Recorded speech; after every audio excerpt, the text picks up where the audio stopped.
নিয়ে ঢুকলেন ভাঙড় 1 নম্বর হলে, কেমন লাগছে বা কি বলবেন? ভালো লাগছে। আমাদের তো দুয়ারের এমএলএ, তো আমি এসে দেখলাম যে কিছু কিছু টিএমসির গুন্ডারা বলে এমএলএকে খুঁজে পাওয়া যাচ্ছে না, দেখা যাচ্ছে না।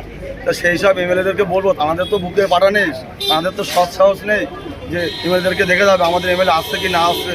দেখো, তো মানুষের স্বার্থে আমাদের এমএলএ, জনগণের স্বার্থে আমাদের এমএলএ, যাই দরকার হোক আমাদের এমএলএ সাহেব সেখানেই ছুটে আসে। আমি তো নিজে এসে দেখলাম আমাদের এমএলএ সাহেব এসছে কি না এসছে, এই জন্য আমি 1 নম্বরে এসেছি। এবং টিএমসির কিছু গুন্ডারা বলছে তাকে খুঁজে পাওয়া যাচ্ছে না, তুফান নাকি বছরে 1-2 বার আসে, এরকম মাঝে মাঝে বলে। সেই সব ডায়লগ বাসদেরকে উদ্দেশ্য করে বলছি, তাদের যদি বুকের পাড়া থাকে এখানে দেখে যাক যে মানুষের স্বার্থে মানুষের এমএলএ এসছে কিনা, দুয়ারের এমএলএ এসছে কিনা। আরবুল সাহেব বলছেন যে ভাঙড় এবারে ছেড়েছে, ডায়মন্ড হারবারে গিয়েছে ভাঙড় থেকে। এবারে ভাঙড়ে তো লোককে সাপোর্ট করছে না, আইসেফ হচ্ছে না, বা আইসেফ বলে কিছু নেই ভাঙড়ে, ওই জন্য ভাঙড়ে আস্তে আস্তে আসা বন্ধ করে দিচ্ছে, কি বলবেন? ভাই, আমরা যখন জেলে ছিলাম বলছিল যে সাগরদিঘিতে ফেল, হাইকোর্টেতে বেল। তা ওনাদের মাথাটা সম্পূর্ণ খারাপ। আরাবুল ইসলামের মাথায় তো কাজ করে না, ওনার তো শুধু মারপিট ছাড়া গুন্ডামি করা কাজ নেই, মানে ওই ছাড়া তো তার কোনো কাজ নেই। তা ওইসব গুন্ডারা কি বলে, ওইসব পচা নেতাদের সঙ্গে আমার তুলনা করবে না। কারণ আমি এমন একটা নেতার শিক্ষায় শিক্ষিত যার নাম হলো নওশাদ সিদ্দিকী, যার নাম হলো বিশ্বজিৎ মাইতি, এবং আমাদের আরও রাজ্য কমিটির আরও নেতা, আমি তার শিক্ষায় শিক্ষিত। আমি চোরদের শিক্ষায় শিক্ষিত না। আমি আবারও বলছি, আমি যে নেতার শিক্ষায় শিক্ষিত সাধারণ মানুষের পাশে দাঁড়ানোর জন্য, গরিব মানুষের পাশে দাঁড়ানোর জন্য। যারা গরিব মানুষকে নিয়ে ছেলেখেলা করবে, সাধারণ মানুষকে নিয়ে যারা ভোট লুটপাট করবে, সাধারণ মানুষের অধিকার যারা হরণ করবে, আমি ওই ইসলাম কেন ভাঙড়ের মানুষ ছেড়ে কথা বলবে না। আগামী দিন ওদের ভাঙড় থেকে কেন সারা পশ্চিমবাংলাতে উড়ে যাবে।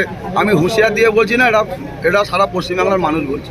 বলছে ডায়মন্ড হারবারে দাঁড়িয়েছে নওশাদ সিদ্দিকী, ভাঙড় সবে ছাড়া বন্ধ করেছে, এবারে ডায়মন্ডে হারে গ্রুপে যাবে আর বাইরে বার হবে না। ভাই, ওরা ভাঙড় কেন, ডায়মন্ড কেন, ওরা বসিরহাট কেন, সারা পশ্চিমবাংলাতে ওদের চরিচাটা সব উঠে যাবে। এটা গণতন্ত্র প্রক্রিয়ায় বাংলার মানুষ এর জবাব দেবে, তৈরি থাকো। আগামীকাল আরাবুল ইসলাম বললো বলে কি বিধায়ক সাহেব আজকে ভাঙড়ে এসে তার টেলার দেখাচ্ছে, কি বলবেন? ওরা সম্পূর্ণ ভিত্তিহীন কথা। ওরা নওশাদ সিদ্দিকী, আব্বাস সিদ্দিকী না হলে ওদের ঘুম হয় না। তারা আবার চোরেদের মুখে বড় বড় কথা। ওদের নওশাদ সিদ্দিকীর নামটা মুখে আনা মানে পাপ, আমি মনে করি পাপ। টিএমসির যত গুন্ডা নেতা মোস্তানরা আছে যেন নওশাদ সিদ্দিকী, আব্বাস সিদ্দিকীর মুখে নাম না লায়, এমনকি আমারও যেন নাম না লায়। ওরা নাম নিতে ওদের পাপ হবে। ওরা যে চোর, ওরা গুন্ডা, ওরা মোস্তান, ওরা মাফিয়া।